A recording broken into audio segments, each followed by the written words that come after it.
Hey, what's up, everybody, and welcome to the channel today for our recap and review of the first two episodes of the new FX / Hulu show Shogun. First off, if you don't know, I'm not Jared. That is Nadia, Gotham Geek Girl, Triple G, whatever you want to prefer, but it's got to be one of the three. And while this has been a show heavily on our radar, I think I go back to San Diego when I am accustomed to San Diego Comic Con, FX coming out with a fantastic Mhm. slate of new shows. We know that some of their other shows were just ending, so it was sort of a matter of what do they got in the tank. And we'll talk more about the production of the show and so on in a second.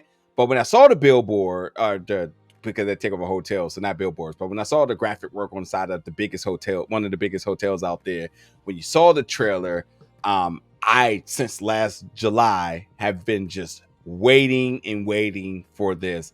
And now that it's here, I have so much to talk about. But I have to be brutally honest for two reasons here. One, this show unloads a lot.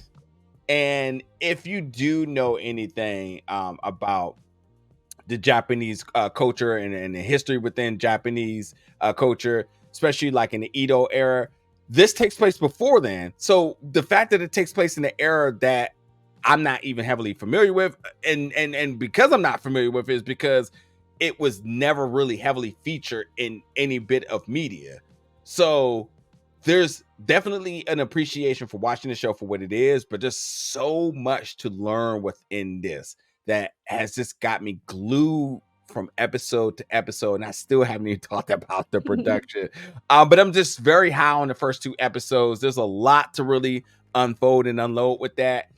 So definitely stay tuned with us each and every week. We're going to get through each of these episodes, giving you our thoughts, our reactions, talk about these characters, learning more about the history and the culture, and just seeing where this is going to take us. Because man, oh man, oh man, the one thing I got to say off break, I had no clue that religion was going to be such a big factor in this, but here we are. Start off with you. Let's start off with your first, when you first locked eyes on this, when you knew you wanted to watch this, ultimately now to watching it, just how has that journey been and has it paid off for you? Same for me, San Diego. I remember when they had the huge, same as you said, like the hotel for Mayans, Yeah. years ago. And then I was like, oh, looking forward to see what they got. Then you see this huge Shogun thing, and I'm like, all right, this is my kind of show. I'm obsessed with period pieces like Vikings, the Tudors, Spartacus. Those are all my favorite kind of shows. So I was already like, period piece, I'm going in. Japanese, samurai, Ronin, that's all me. So I'm, oh man. And just from what we saw with these first two episodes, I'm already like, this is immaculate. I'm going to Yeah. be glued every week. Yeah. Let's talk about the production here. And again, as we give you our review, sort of the first two episodes, then we get into some of the specifics of the episode. I think without a doubt, you can't go within two, let's just say, I don't know, 30 seconds of the episode without realizing just how detailed the costume design work is. Every single character is designed in a way that, and I say this loosely because I don't know, but it's so thoughtful and so precise, and to the point that you it would be completely impossible for this to be inaccurate because there's so much detail from top to bottom in the costume design alone. And we know that this show has been years in the making, and Yep. and with all the folks that's attached to it and everybody that's going out doing all the press and media work, interviews and so on. Not that it matters, but there has been nobody, refuting that they have not done the work to get to where the show production is. And again, whether you know or you don't, you will be mesmerized just how good the costume design look from, as you mentioned, the samurais, from just the village or the fishermen, the Portuguese, the Englishmen, like every single aspect of the costumes design, I thought was just done very well. That you just it keeps you glued just on that alone. In terms of the production for you, what is something that instantly caught your eye, stood out to you, or you think was just done very well? So like I was mentioning, I love period pieces, like these kind of like dramas. you have to be very, very particular when it comes to things like linguistics, set design, costume design, even like the interactions amongst like the different cultures and like religion being a part of this. And even like I mentioned, like I'm obsessed with like Vikings, and like Catholics became a part of that too. And like obviously because conquistadors and conquering the entire world, all of that kind of plays a part in it. And I love how similar to Vikings and similar to Warrior, the use of English is a common language, but they're not actually speaking English. Yeah. So let's say when the main characters are speaking Portuguese, they're speaking English for the audience. And that's one of the things that I picked up that these shows do so well, trying to navigate like between the different languages and like having the audience be able to articulate and understand like, okay, they're speaking Japanese, okay, now they're speaking Portuguese, because there's so many languages coming into play, it can get confusing. But they do a good job already. And I couldn't believe that I read that this was shot in Vancouver. You can't even tell. Yeah, I was like, what? I was like, no way, get out of here. It looks like 16th century Japan. Like it's absolutely beautifully done. And I was like, get out of here. Like I thought this was straight in Japan. That's crazy. Yeah, Vancouver seems to always just be someplace that production sets must get like good tax credits or something, because everything is shot there. But Vancouver transforms all the time, and I just would not have guessed that here. Besides, if I was like on my 10th guess of saying like maybe it's Vancouver, then just for logistics reasons. When you talk about the language, I definitely want to chime in on John Blackthorne, who's played by Cosmo Jarvis. Now, while this is based off of a novel that is based and that is based off of real events and real folks, this character is basically a composite of William Adams. So if you know anything about that, and I'm not ever going to pretend like I know all this, but immediately from watching this, and in full transparency for us as the outlet, we watched it and we took time to kind of like let things sit and kind of like put pieces together, because it unloads a lot. And I'm sure that's why you looking here at our video, because you're looking for more clues and whatnot. But to the language thing, this person and John Blackthorne, again as the real person of William Adams, he knew a lot of languages, which we see that in this, that he's going to learn throughout time and whatnot, but understanding that like his native language should be Portuguese, right? But his people that he was on the ship with should be speaking in Dutch because they're English here.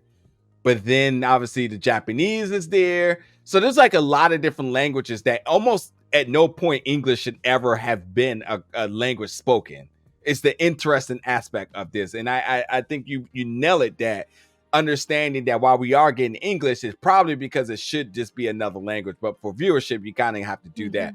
But I do know also in the production as well, too, that they made sure that there was a lot of emphasis in getting the Japanese translations correct. Yes. They spent a lot of time in making sure that the captions reflected exactly how and this is taken from the source material, taken through historical documents, and translating from that to ensure that they didn't just go from English to Japanese, that it went through multiple different channels, almost I think they said like 5 to 6 different translations to ensure that everything is being represented correctly. So I say all that to say, and not to bore you all, that they did a lot of legitimate work to bring this show to life.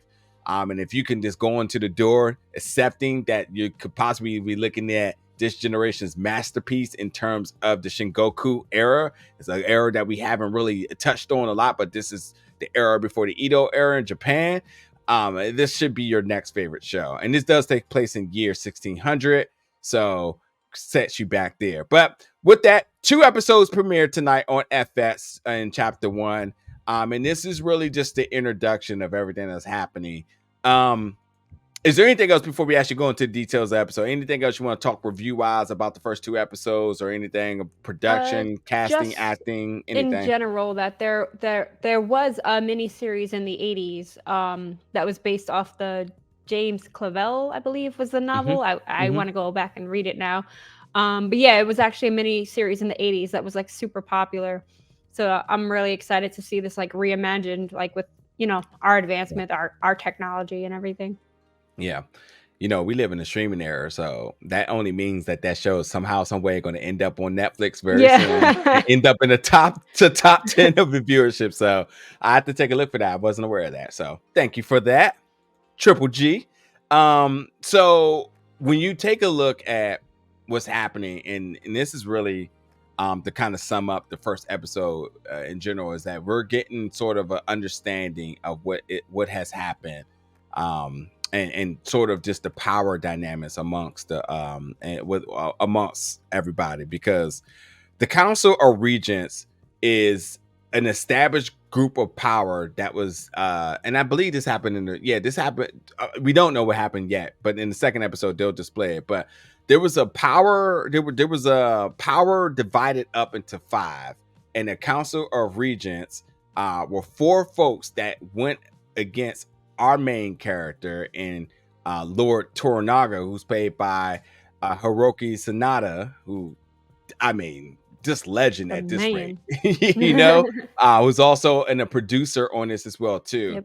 Yep. But this is a way of them controlling the power, but also trying to out him. And there's a looming impeachment on his way. And with war looming around the corner and understanding the war, that the first 2 episodes definitely is understanding the war that's at hand, how religion plays a part, and then the conflict within Japan, and understanding how the powers have been split up and who will be the hero of to be the next in the title of Shogun. It's kind of what's going on, but they also then again we're getting introduced to all of our characters and understanding how they all play a part into all this. So as Lord Toranaga is one of our main characters, another one happens to be Blackthorne, who I mentioned earlier. And Blackthorne is John Blackthorne is on this mysterious European ship that somehow, some way, just drifted up upon sea. Well, it ain't somehow, to the folks on land, is somehow, some way, but they weren't doing good with resources. People are dying of starvation. There seems to be this measure of, we're not going to make it, so just F it, on board. But he has a plan. He's sitting there looking to continue on with the mission and the survival of his folks. And with that, he lands on Japanese soil, and that's just not good, because they want to know, where did he come from? Who is he with? And with war looming everywhere, everybody is on edge, wanting to ensure that no one's being sort of snuck up on, but ultimately just aware of who their enemies are. But with that being said, too, we learn a lot, because Blackthorne knows a lot.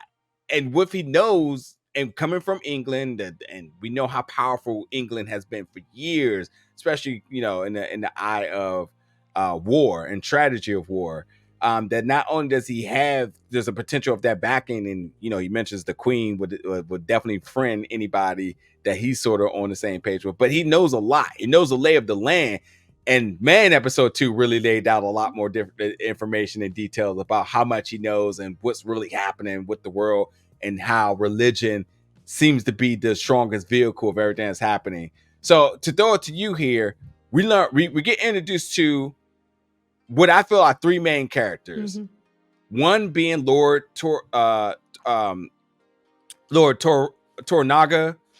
John Blackthorne, and then Lady Mariko. Or Lady Maria, depending on who said it. But we understand what their plays and their stake in all of this. What's just your thoughts about the introduction of these characters and your intrigue going forward with them? Yeah, so it features a mostly predominantly Japanese cast, which is awesome. Mm-hmm. We got our boy Hiroki Sanada, who we freaking love, for John Wick, freaking Bullet Train, Scorpion, Mortal Kombat, the Wolverine, 47 Ronin. One of my other favorites, The Last Samurai with Tom Cruise. So he's just everywhere. So his face alone, I'm sold. Yeah.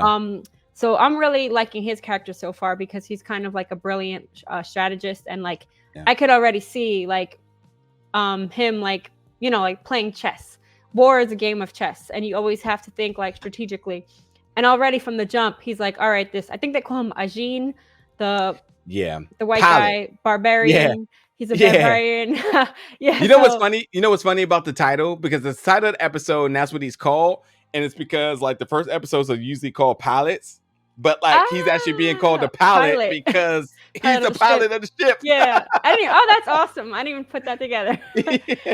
But yeah, basically Sonata's character, Toranaga, is kind of using him as a strategy because, like you mentioned, you have like the 5 warring houses who kind of want to take control because what was his name? The king guy.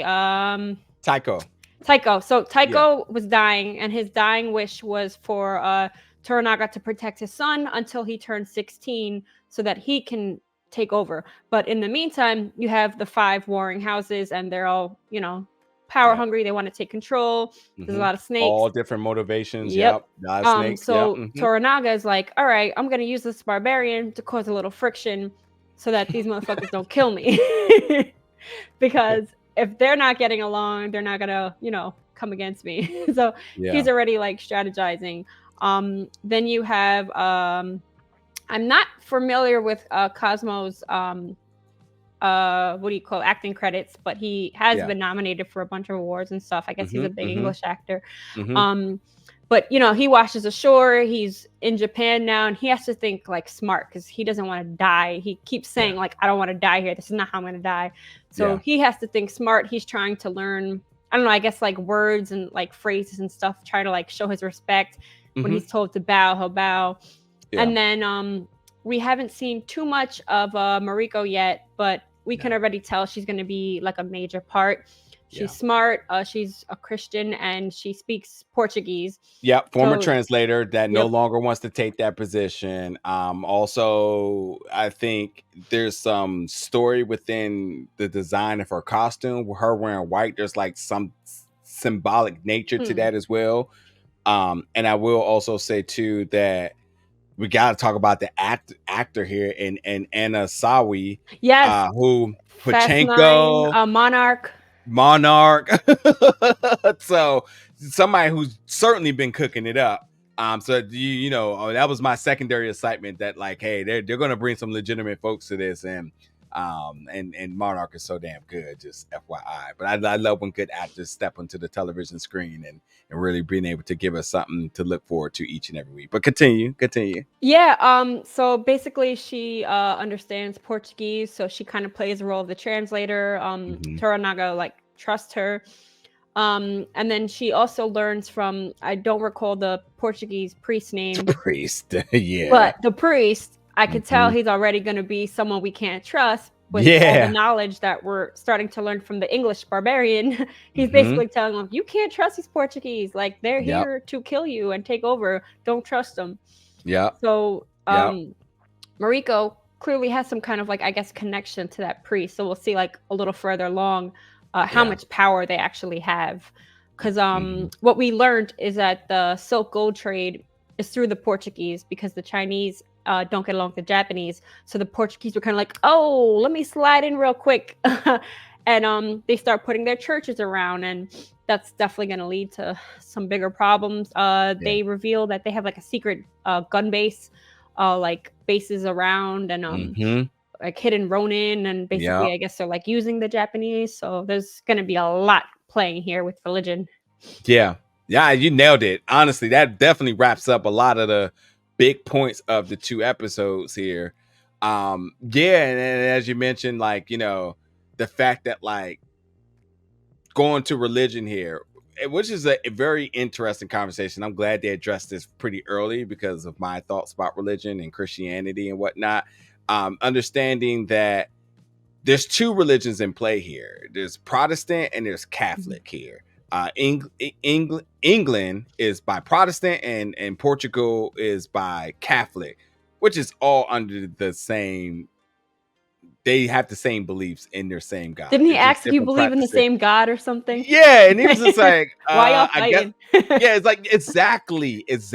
So it's kind of like one of those like to be determined. I guess we're going to see where we're at on all of this.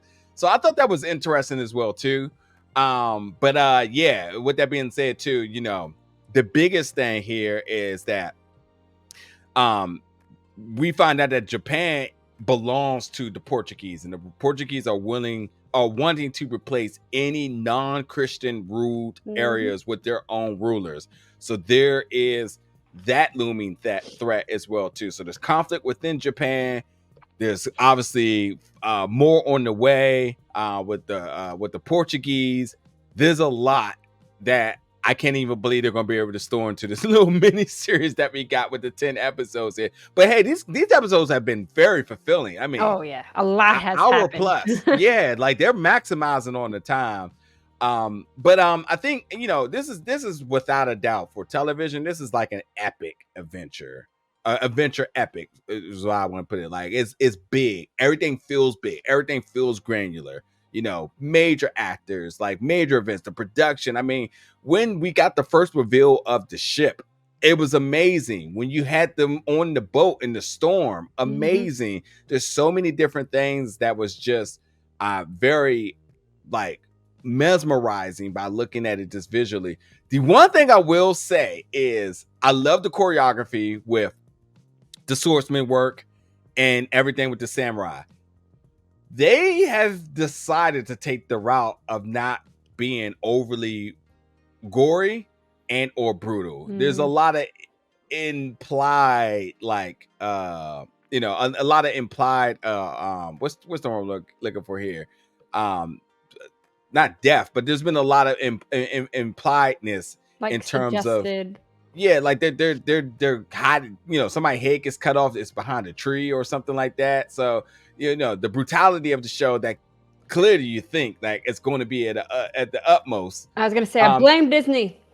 They ruin everything. They definitely have taken the route of not showing the utmost in the brutality here. So, you know, there's that.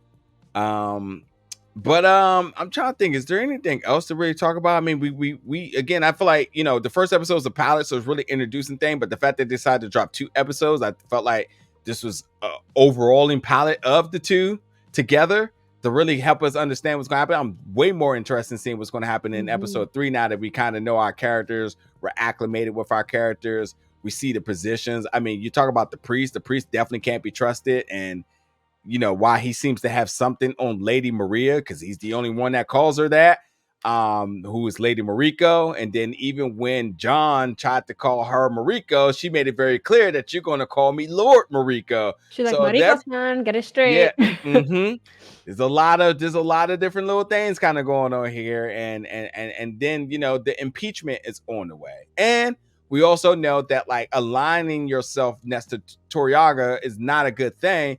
But it looks like that John Blackthorne may actually see somebody that is an ally, which makes the 2 of them valuable.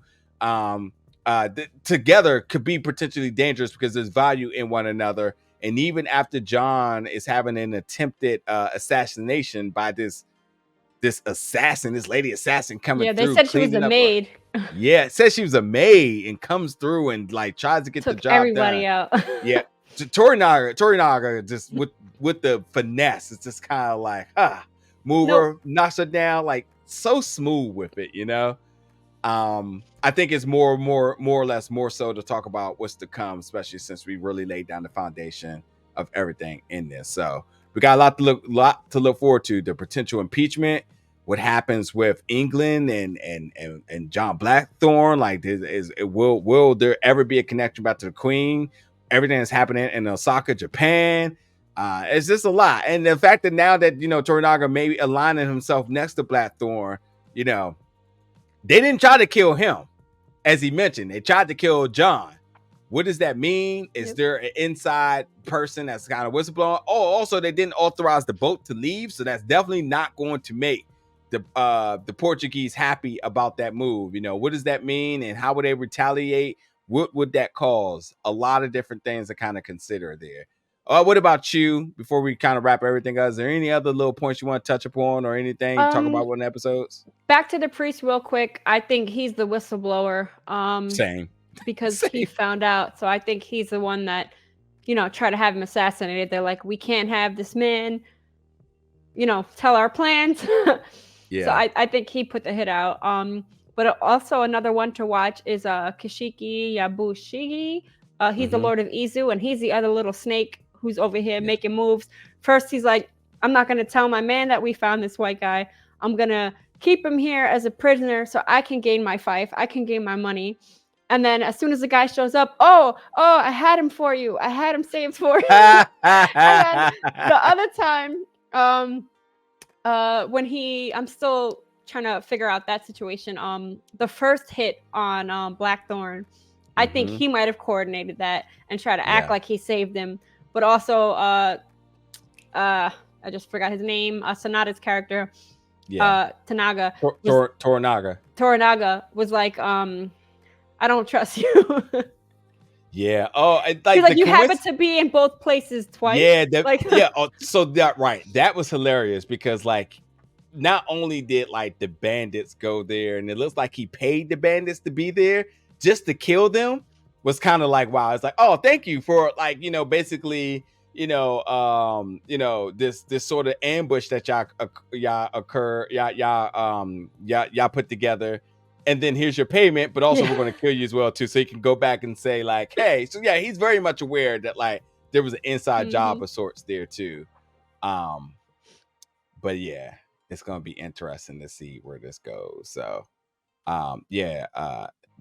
John has definitely been chauffeured around numerous times to his demise. And obviously, the biggest thing is understanding that besides his knowledge too, understanding that he has all the stuff that was on that boat, and he has a boat. So you're talking about the cannons and the weapons, the gold and the whatnot. They said like he definitely has a lot of leverage, and that's why he's so valuable, because they're trying to figure out, is there more they can use here, or how do they kind of go about with him? So you put two people that are definitely at the bottom of the totem pole together, who really don't have anything to lose besides his sworn duty to protect the son till he gets old enough.